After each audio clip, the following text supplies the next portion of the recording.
The city you consider as home is never so attractive as when you return to it after long and difficult times in other parts of the world. My name is Dr. John Watson. I had served and been wounded in the more remote regions of Afghanistan and had been discharged from the army with specific instructions to rest. The sight of London again was already working its soothing tonic. As I rode through the familiar streets, I never suspected that a chance introduction would lead me into the most amazing adventure of my entire life. Watson, old man! Hello, how have you been? It's good to see you. Not as well as you, obviously. You look great, old man. Heard you were wounded. Well, it could have been much worse. Sit down. Care for a drink? That one. Good. Well, what are your plans now? Well, nothing really at the moment. I'm looking for lodgings. Trying to solve the old problem of comfortable quarters at a reasonable price. That's odd. The second man today that's used that expression. Who's the other? Well, you wouldn't know him. He's doing some work in the chemical laboratory at the hospital. Might be interesting. Yes, well, I wouldn't mind sharing a flat with somebody if he was all right. Well, Anything wrong? Oh, no. He's rather strange. Well, what's wrong with him? Oh, nothing wrong with Holmes. That's his name, Sherlock Holmes. Well, when I saw him this morning, he was doing some research with a corpse. Oh, what was he doing? He was beating it with a stick. I beg your pardon? Did you ring, sir? 2 shillings, please. Very good, sir. What did you say this Sherlock Holmes fellow was doing? He was beating a corpse with a stick. Oh? What in heaven's name do you want to do that for? He wanted to find out if it was possible to inflict a bruise on a body after death. Why? You know? Did you ask him? That's another strange thing about this Holmes. Somehow, one never thinks to question him. No.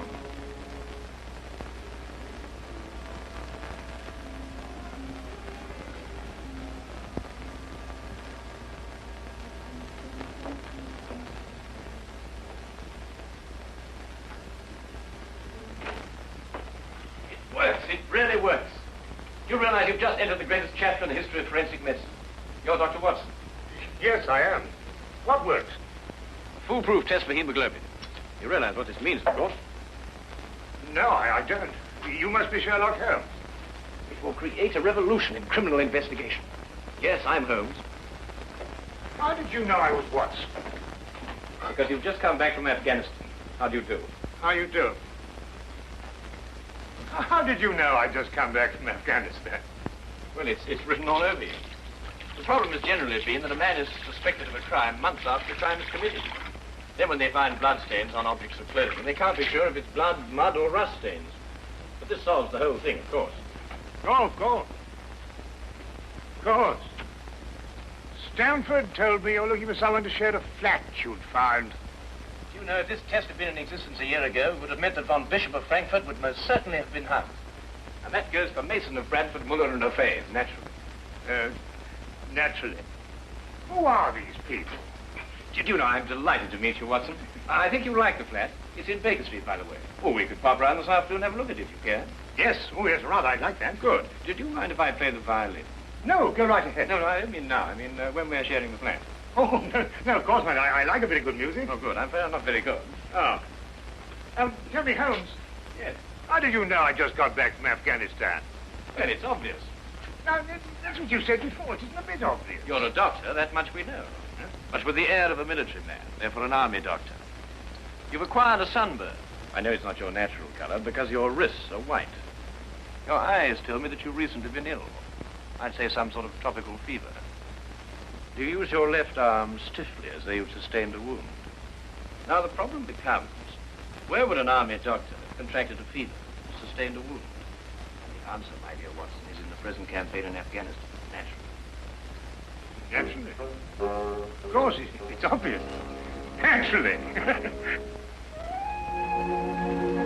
Weeks examined the rooms at 221B Baker Street that afternoon and promptly moved in on the following day. I had, at this point, known Sherlock Holmes for only 24 hours. But the man's fantastic powers of perception, coupled with the almost unpredictable personality I'd ever encountered, kept me in a state of constant surprise when I wasn't being shocked. It was unbelievable, the things he knew and the things he didn't know. Now, really, my dear Holmes, you mean to tell me you didn't know that the Earth moved round the sun? Really? But every schoolchild knows that. Well, now I know it, too. And I shall promptly proceed to forget it. But why? Yes. Why? Why should I remember it? Well, because it's a natural phenomenon. Well, is it important? Does it affect us? If you told me the Earth went round the moon, would it make any possible difference to our way of life? Well, to put it that way, no. Then it's useless information, and I shall do my best to forget it. I advise you to do the same. At times, I thought the man was joking and simply having a bit of fun at my expense. But I soon learned that he was in dead earnest. I also, unknown to him, made a brief classification of the man's knowledge. Literature? Nothing. Philosophy? Nothing. Astronomy? Nothing. Politics? Disinterested. Botany? He knew everything there was to know about poisons and absolutely nothing about practical gardening. Chemistry? Profound. Sensational literature? Without question, Sherlock Holmes knew the details of every horror perpetrated in the last 100 years.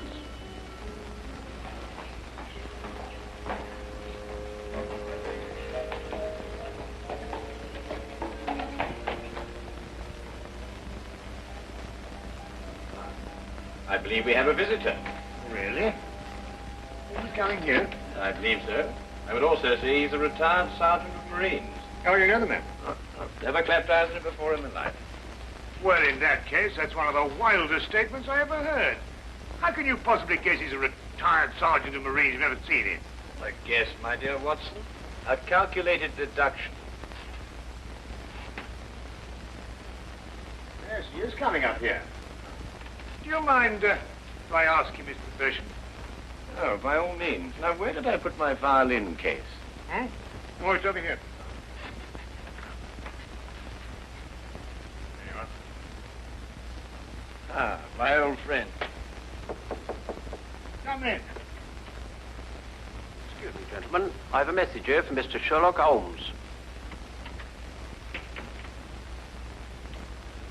Thank you.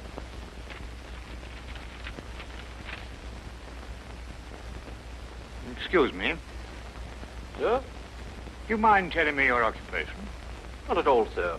I'm a civil servant employed by the police department. Thank you. I just wondered. Not at all, sir. How long have you been with the police department? Just a year, sir. Before that, I was a sergeant in the Marines. Good day, gentlemen. How did you know? An interesting letter, Watson. A very interesting letter. Perhaps you'd like to come with me. Where? To catch a murderer, of course. Of course.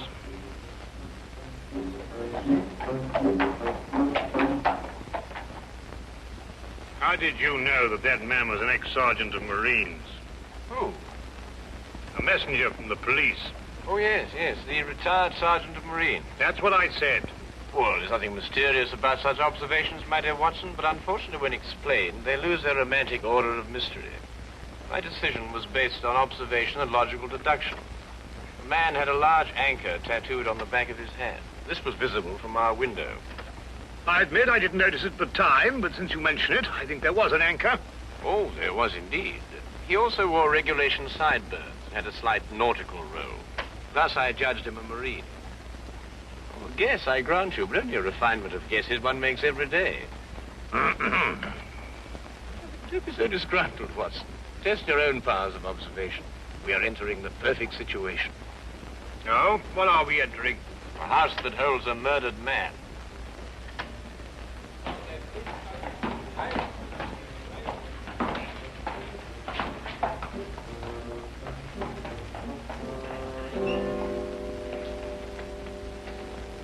Is Inspector Lestrade inside?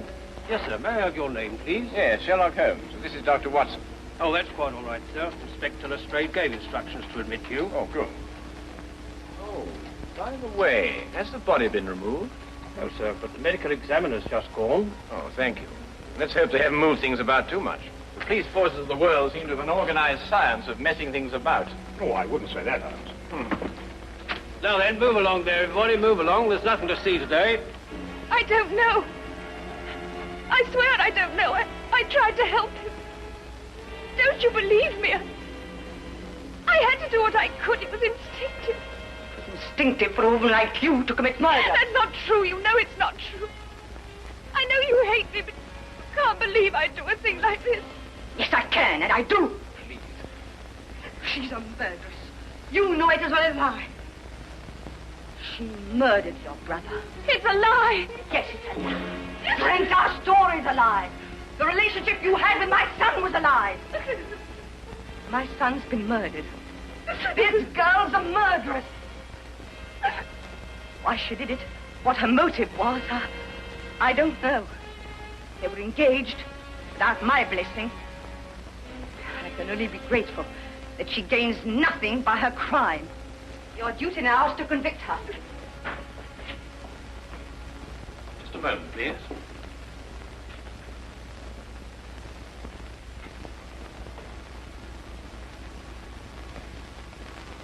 Notice the angle of incision, Watson. Yes. And the force of the blow and the general penetration of the upper region of the chest. How long would you estimate before loss of consciousness? Well, it's difficult to say. 30 seconds. Minutes? Oh, between the two. I see. And death? Shortly thereafter. 2 minutes? 3? 3 or 4, I'd say. Thank you, Watson. All right, take him out. Forgive the interruption. I would prefer to have been invited before the body had been moved. I thought you'd be interested, Holmes. Oh, thank you, Lestrade. Well, may I introduce my friend, Dr. Watson, Inspector Lestrade of Scotland Yard? How do you do? How do you do? So you're completely stuck, eh, Lestrade? What do you mean? Well, you thought I'd be interested. Why don't you admit it? You're in a jam. Magnificent cabinet work, don't you think? What you say isn't exactly true, Holmes. I've done you a favor. This is an interesting case. Of course, there are 1 or 2 unexplained details, but I don't believe it'll be long before we're What's clear. your principal problem? There's no motive. I found this girl with a knife in her hand. My brother lying dead on the floor. I found Peter on the floor. I tried to help him By stabbing him? by removing the knife. Anybody would have done the same thing. I love him. Oh, my dear young lady, there's no cause for you to alarm yourself. No one's accusing you of what happened. This would be a clear-cut case if only she had a reason for murdering him. There happened to be a policeman outside the house during the murder, and he said that no one came in except her. Well, what about the others? Who benefits by her death? Well, no one. The estate was left in such a way that if he died before he married, everything went to charity. My dear Inspector Lestrade, he didn't die before he married. This young lady and the man whose body was carried out of here have been married for at least a week. In the event of his death, I imagine everything passes to her.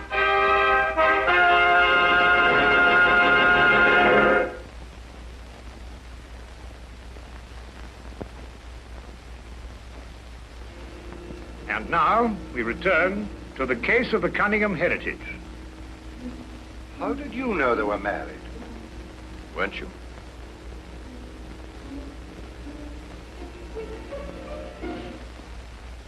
Yes, a week ago. Then you do benefit by my brother's death. You're his heir. I don't know if I am or not. I only know I didn't kill him. I swear I didn't. Where were you married? We went down to Brighton last weekend. Well, why didn't Peter say anything about it? I don't know. He asked me not to say anything, so of course I didn't. I'm afraid, young lady, I'll have to ask you to accompany me to headquarters. I understand.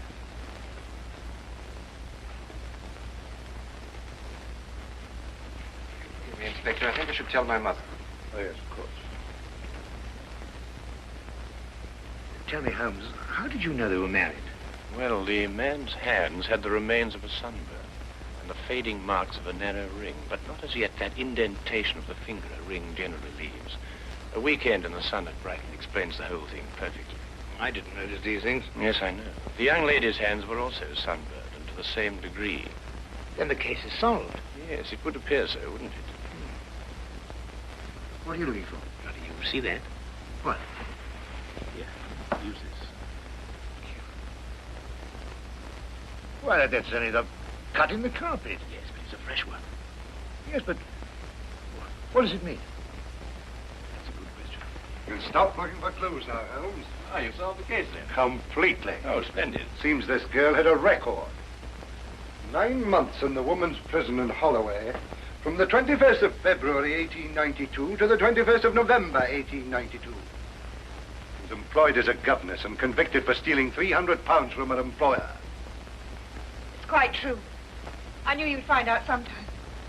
I made a mistake 5 years ago, but I paid for it. But Peter knew all about it before we were married. I never tried to hide it from him. You didn't know what else you had in mind. I had nothing else in mind except that I loved him. I'm afraid I must ask you to go with the office on this. Rather, madam.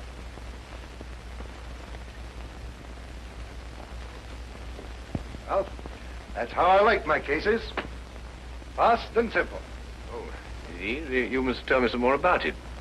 Well, there's nothing to tell, really. Her story was that Peter asked her to call here at 10 sharp. She arrived, found the door open for her, came in here and found him writhing on the floor with a knife in his chest. She screamed, pulled it out. Just then, Brother Ralph walked in. Peter died without saying another word. So she stabbed him for the inheritance and was caught in the act. Simple. Well, falling off a log. Couldn't be simpler, could it, Watson? Oh, I still think it's a tragedy. Yes, but in my job, Dr. Watson, we run up against it all the time. Cigar? No, thank you. Well, I suppose you've had some amazing adventures. Yes, but one learns to have a real philosophy of life and get a good perspective. Yes, I suppose. But just the same, I think it's a pity. Just another case of a clever girl being too clever. For a clever girl who intended to murder her husband, he certainly chose the most stupid possible way to commit the crime. What was that? Well, what's this? Checkbook. Oh, amazing deduction, Lestrade. Look. So Peter Cunningham drew a check for £1,000.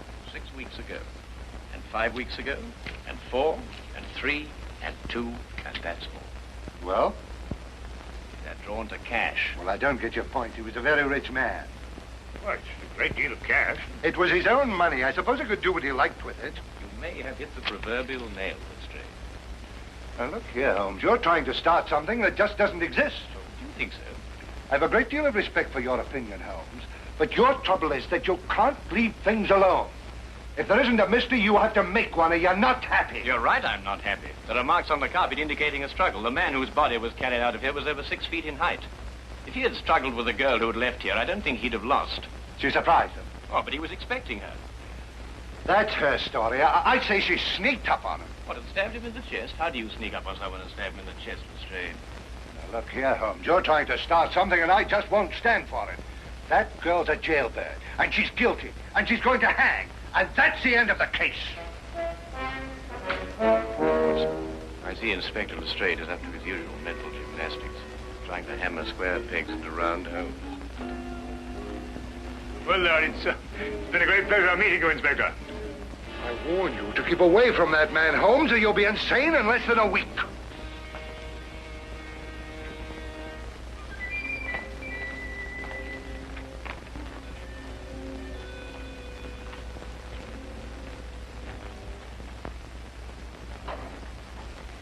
What time is it? Oh, 10:30. Perhaps you'd like to take a little stroll with me. Why? I'd like to investigate this afternoon's affair a bit further. Oh, yes. I'd like that. I thought you'd forgotten about it. Not at all. I've been thinking about it all evening. Shall we go? Then we must exchange our thoughts en route. Where are we going? To the Cunningham house. I didn't know you'd made an appointment there. I didn't. Oh, well, who do you expect to see? No one, I hope. Well,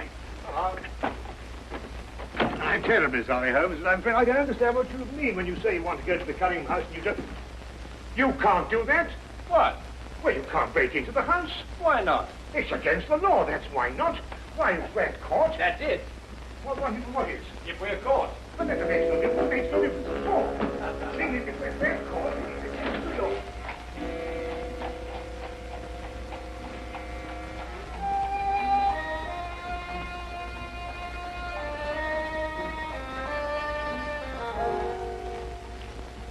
quickly now. But look, Holmes, we can't... Shh, come on.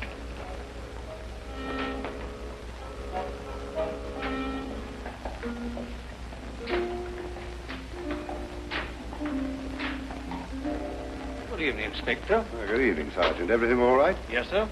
I just thought Sherlock Holmes might have dropped by. Where'd you get the key? Oh, the key is a burglar's too. A burglar's too? Shh. Is the street clear? Yeah.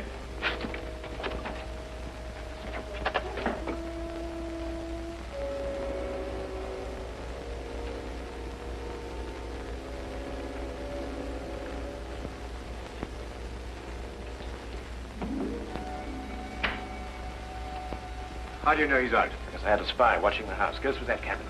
What am I looking for? Oh, papers, bank statements, anything to indicate passage of money from Peter Cunningham's account. Go on.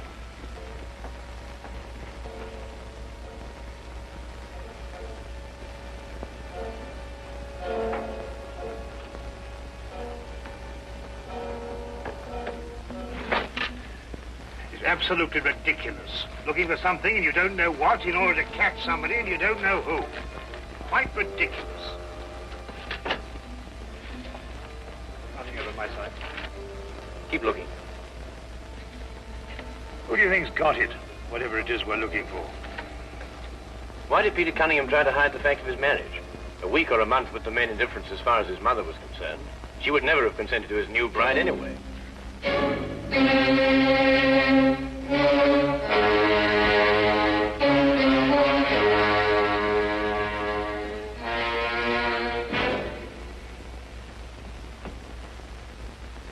He married her to prove to me that my blackmail wouldn't stop him. And then he withheld the fact in order to give me 1 week to clear out of the country before he exposed me.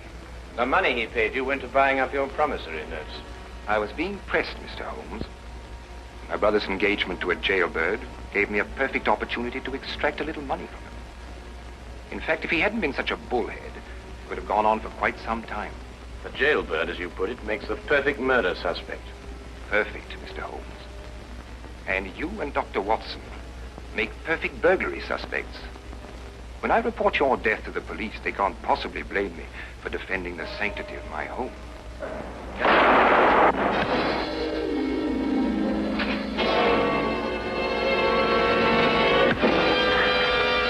Well done, Watson. Oh, I could have done a bit better, only it was my bad shoulder. Quite all right, Watson. Think no more about it. So that's our murderer. Yes, the only possible one, of course. Only a man could have struck that blow. Peter died, as you say, within 3 or 4 minutes. And there was a bobby outside the whole time. Yes. Crystal clear. No, it's completely obvious. Well, what do we do now? What's going on here? Who fired that shot? We will sit with the good inspector, and with the aid of our evidence, a bit of logic, and a few simple diagrams, we will endeavor to convince him that night follows day and that 1 and 1 inevitably makes 2. How did you two get in here anyway? Now, Inspector, calm yourself, calm yourself. Come, sit down. Now, there's a good fellow. Sit right here. Now, you see, we have a great deal to talk about.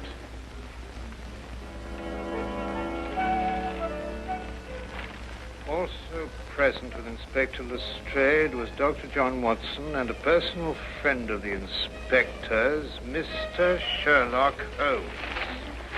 This is ridiculous. It's fantastic. This isn't the way it happened at all. This will revolutionize investigation, Watson. This whole account is a lie. Fingerprints, Watson. That's the coming thing. Oh, nonsense. What are you going to do about this? A bit more research. Here, give me your fingers on this sheet of paper. Oh,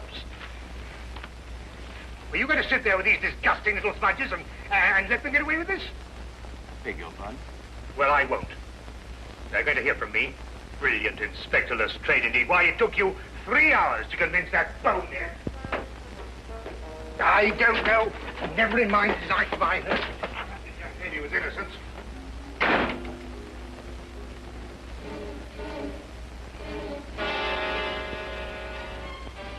Oh.